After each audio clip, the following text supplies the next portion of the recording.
Hey everyone, how's it going? Welcome to another Friday Facebook Live. A couple things before I get to the main topic for this week. I just want to let you know last week I did a Facebook Live more geared towards the athletic-minded individual, someone who's an athlete, maybe training, and offered a 25% discount to anyone who is interested in some health coaching for the off season for 6 months. So it's a pretty sweet deal. You basically will get 6 months of health coaching for the price for just $200 more than you would pay for 3 months of health coaching. So it's a pretty nice deal if you don't mind me saying. I haven't had anyone take me up on my offer yet, so that offer still stands. So if you are interested in trying to navigate your off season, maybe make some changes, and want some help, please reach out to me, message me, comment, email, head to my website at rjbhealth.coach, book a free discovery call. However you want to get in touch with me, if you're interested, happy to talk to you more about that.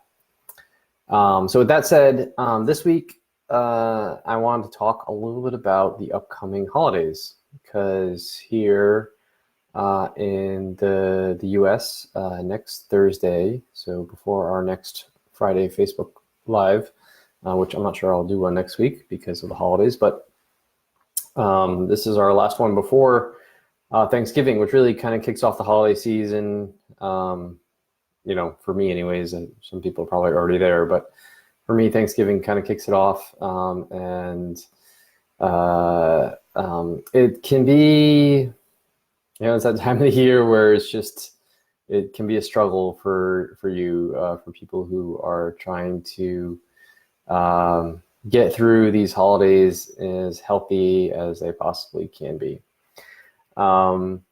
And I understand the struggle, because it's a time of year with lots of celebration, lots of family gatherings, lots of travel, lots of foods that are very tempting and delicious and maybe not the best for you. And it can be, just a challenging time of year. And because of that, from a health perspective, there's a lot of stress also. I should also say that's a big part of our health. So stress, food challenges, travel, so lack of mobility, things that disrupt our fitness routines and stuff like that. So yeah, just all around barrage of unhealthy things can happen in the holiday season. So since Thanksgiving is next Thursday and people are going to start traveling probably this weekend to head off to wherever they're going for Thanksgiving, I want to do a little Facebook Live about navigating the holidays and as healthy as you possibly can be. So, whether it's Thanksgiving or it's Christmas or other holiday parties, because inevitably there's just more than 2 days that we celebrate. We have multiple gatherings over the next month or so, and we have New Year's as well. So there's a lot of stuff going on, and no matter the situation you're in, and even outside of the holiday season, a lot of these principles are applicable. So, don't just limit them to this time of the year. Think about this in general as you navigate life and whatnot. So, but when we look at Thanksgiving and Christmas, we're going to possibly go someplace, or maybe you're hosting.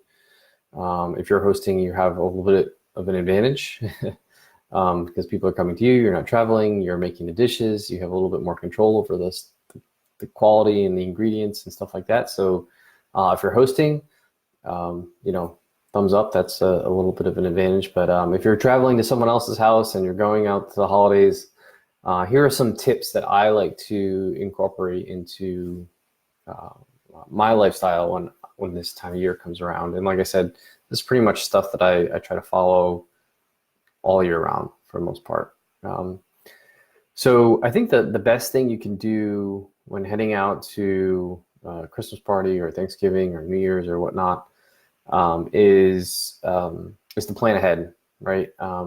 Look at, your travel, look at, maybe you'll be staying, maybe you'll be eating out more. Look at possibly exercising. So just ahead, the week ahead, a couple days ahead of time before you start heading out and going to where you're going or going to the celebration, just make a plan of how you want to attack the situation, right? Know what you want to do. What are you going to, know what you're going to do going into it. So, for example, if you're traveling and you're into exercise and fitness, do a little research and see if there is a gym that you can hop into a couple days while you're gone, and do some, just getting a couple workouts. Think about the types of foods you might want to indulge in or not indulge in going in. Practice some mindfulness before you get to the destination, right? Just really connect with yourself and make sure you're honoring those feelings and you've thought about the situation you're going to be in and stuff like that. So the best thing you can do is really just plan ahead for how you're going to tackle the celebration, the days around the celebration, to travel, all that stuff. Just really get yourself in the right mindset for the holiday. Now, when it comes to food, oftentimes you'll hear people, well, I'm going to someone else's house. I don't really have control over the type of food's going to be there. What am I supposed to do when everything is covered in sugars and in sauces and all the stuff that I'm not supposed to eat? Well, here's one thing you can do. So if you can't have something because of an allergy, right, make that known to the person who's hosting, right? I'm sure that person is happy to make some type of dish or change a dish that they're going to be making so it is more friendly for you, right? So that you're not sitting there and you literally have nothing to eat because you have a sensitivity to gluten and everything's covered in gluten, right? Or everything has gluten in it, right? It's wheat or whatnot, dairy, anything, right? So if you have some type of sensitivity to a food or an allergy, make sure that's well known to where the person who's hosting the celebration, so they're usually happy to comply to that. Or a better option might be to just bring something along with you, regardless, whether you have sensitivity or not. Bring a dish or two dishes along with you that fit your diet, your lifestyle, the type of foods you like to eat. And chances are, pick something that's really good, but also is like something that is paleo, primal, whatever. And likely people are just going to be like, this is delicious, and they're going to eat it up, and it just brings more awareness to, your way of eating. Your lifestyle isn't, some kind of crazy, bland, rich, unenjoyable type of way of eating, right? Remember, I really have this sweet potato dish, kind of casserole that I love to make at Thanksgiving. And I brought it to a family gathering one year and people loved it. They loved it. It was just all paleo primal ingredients, nothing, no garbage in there or anything like that. But people loved it. I think the whole thing almost went. So pick a really good, flavorful dish that you like and that other people are going to enjoy as well, and bring that with you. Bring more than one, right? So that's, navigating the potential food hazards there. As far as eating goes, at these celebrations, there can be a killer, right? Because you have appetizers, you have alcohol, then you have the main meal, and then you have dessert. So how do you navigate all this stuff, right? And everything looks delicious, right? So I like to go into this, like I said, planning ahead. Like, I know when I go to XYZ's person's house for this holiday, they make this appetizer dish that is only made at this one time of the year. It's super good, super delicious, and that's what I really want to have. Then go ahead and have it, right? But for the most part, you want to kind of steer away from like situations where you're just going to go crazy, right? So you don't want to Say, I'm going to go in and I'm just going to eat, I'm going to go in without any plan. I'm just going to eat whatever, right? And you're diving into the chips and you've got a couple of drinks in you, and now you feel even less inhibited. So you're grabbing more food and more different appetizers, and maybe appetizers that you could have at any time of the year. You're diving into Doritos and whatnot, and then you finally get to the meal, and it's like, well, I've already kind of messed everything up now, so let's have some more drinks, and you can bring on, the candied, the sweet potatoes with the marshmallows on top of it, and all the quote unquote vegetables that are covered in God knows what sauces and all the stuff. You're making tons of bad decisions, right? So, I'm not going to say don't have an appetizer. I'm not going to say don't have alcohol. I'm not going to say don't have the sweet potato dish with the marshmallows on top of it. I'm just going to say be mindful about what you're doing, right?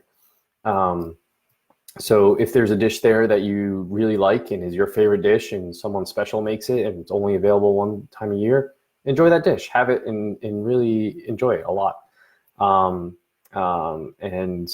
As far as eating dinner goes, I always like to take the approach of loading up on protein and vegetables first. So load up your plate with protein and vegetables. Make sure the vegetables are relatively clean. They're not covered in garbage sauces or whatnot. Get a salad, get some turkey, some ham or whatever, roast beef, prime rib and all that stuff. Load your plate up. Eat that stuff first. Get a big portion of your meal from that stuff that is good, high quality stuff. And then if there's something else that you want after that, go ahead and get it, right? You want those mashed potatoes with the marshmallows on it. I'm sorry, the sweet potatoes with the marshmallows on it. You want, the stuffing that's, covered in gravy or whatnot, right? That's when to have that one time a year favorite dish is after you've already had that, your fill of the good stuff first. And that just makes sure that you don't overeat too much, right? You'll likely be pretty full after that first plate, and you won't be going insane on the other stuff later on. Dessert is obviously a controversial topic. What do you do? Again, I'm just going to approach it and say, not that you can't have dessert, but make sure if you're going to have dessert, make it be meaningful to you, right? Have that dessert that grandma makes only on Thanksgiving, right?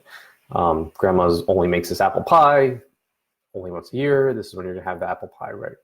Or whatever it might be, pumpkin pie or whatever, right? Don't go and dive into the sleeve of Oreos that's on the table or the store-bought cookies or whatever, right? The stuff that you can get any time of the year, anywhere in the world.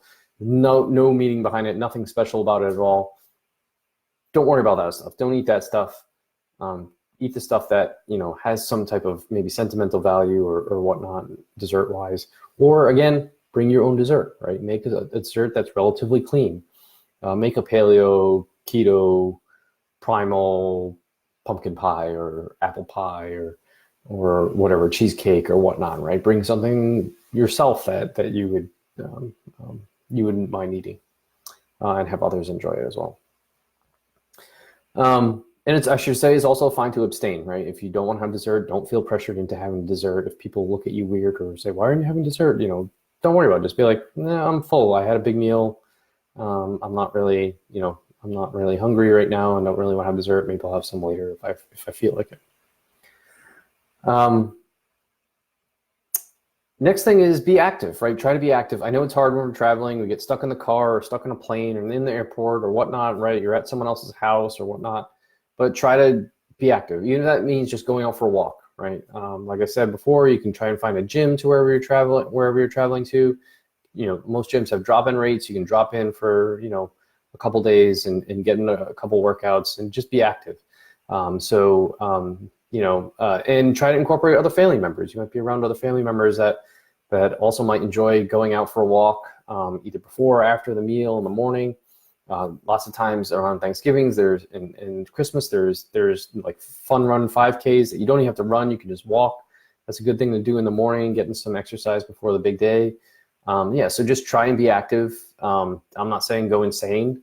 Don't go crazy. But just be active, move around, and put some of those calories to good use. If you're really into it, right, you really indulge on Thanksgiving or Christmas or whatever, the next day you're loaded up, you're fully fueled. Why don't you go and get in a nice hard interval session or something like that? and really put that stuff that you just ate to good use. So it's not going to save you. It's not going to burn off everything that you ate probably that day, which is fine. It's okay. You're not gonna, you're not gonna make or break the bank, your goals in 1 day, 2 days, 3 days, or whatever. So don't worry about it. But put the calories to good use and exercise and just be active and make sure you're moving. The worst thing you can do is just be sedentary for a month and a half. Right? That's not what we want to do. Right? We're going to be moving around just like we normally are.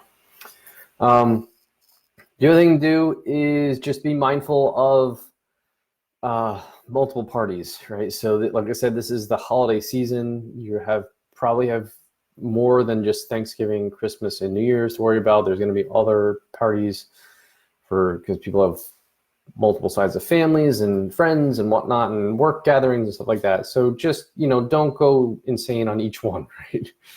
This is what I said, just plan ahead. If you're going to attend multiple Thanksgivings this coming week, pick one where you feel like you want to have some alcohol and maybe some dessert and whatnot. And the other ones, just eat as best you can, right? Maybe skip the alcohol, dessert, and appetizers and the other ones, right? So just realize that just because you're going to a party doesn't mean you have to eat all the things at every party, right? It's fine to pick and choose where you want to indulge and where you want to abstain. So just be mindful that there's going to be multiple parties. You can't go crazy on every single one. So pick and choose the ones that you feel like you want to maybe indulge in, and the other ones that you don't want to. Right? And the last thing I'll say is just eat mindfully, right? So really make that connection with your body. Chew your food slowly. Realize when you're feeling full. You don't want to get overstuffed.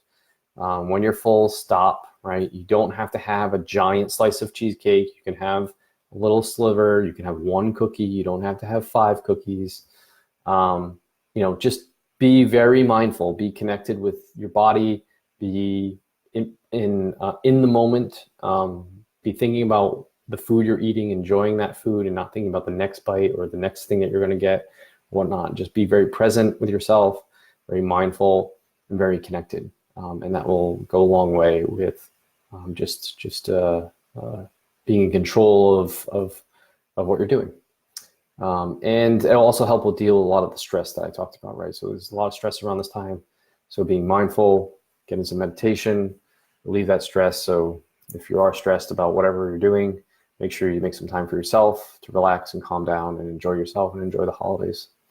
So that said, I'd love to hear your holiday tips, whatever things you do to navigate the holidays successfully. Leave them in the comments below, message me, whatever you want to do. Always happy to help. If you have any questions, comments, concerns, reach out. And I hope everyone has a good Thanksgiving that's celebrating it, and found this video useful. And I'll talk to you soon.